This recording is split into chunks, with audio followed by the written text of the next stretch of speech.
15 баш сауым сыйырын, отларны һәм хуҗалыктагы малларны карарга Розалия Галиеваның уллары, киленнәре ярдәмгә килә. Терлек карау ят хезмәт түгел алар өчен. Сыйыр саучы булып эшләгән Розалия ханымга уллары кичкенәдән булышкан. Районда шәхси ярдәмче хуҗалыклар оеша башлагач, уллары да теләк белдерә. Алдан башлап җибәргәндә кыенлыклар күп иде. Тересне ат белән түгә идек ди Розалия ханым. Бүген исә кул хезмәтен үзләре сатып алган техника алыштыра. Сыйыр башыбызның 2дән кәмемәд бер кошанда. 3-4 баш электән инде. Бузауларын кыштыгара торган ик. Бүгенге көндә безнең 32 гектар җиребез бар. Арендага алынган җирләрендә бар. Пишәннәр шәшеп, техникаларla үзе кайнап ятабыз инде.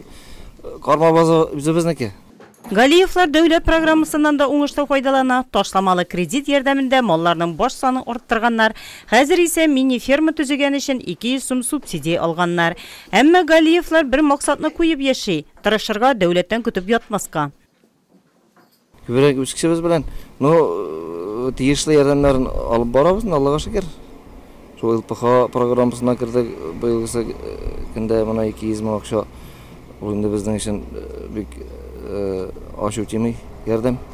Дәүләткә көненә Галиевлар 130 литр сөт тапшыра. Бүгенге көндә кредитсыз табышка эшлиләр.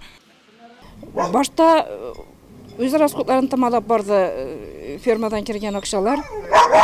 Шул сөттән кергән акчаларга, базаулар үстереп саткан акчаларга трактор алдылар. Менә балалар пишән ташырга газик машина алынды. Менә шушы хезмәт җимешләре дип уйлыйм инде мен. Пишән чаба торган алдылар, пишән җыя торган. Шушы хезмәтләрдән алынды инде ул барса да. Районда шәхси ярдәмче хуҗалыкларда 10 меңнән артык мөгезле эретерлек асрала. Бу әле чик түгел.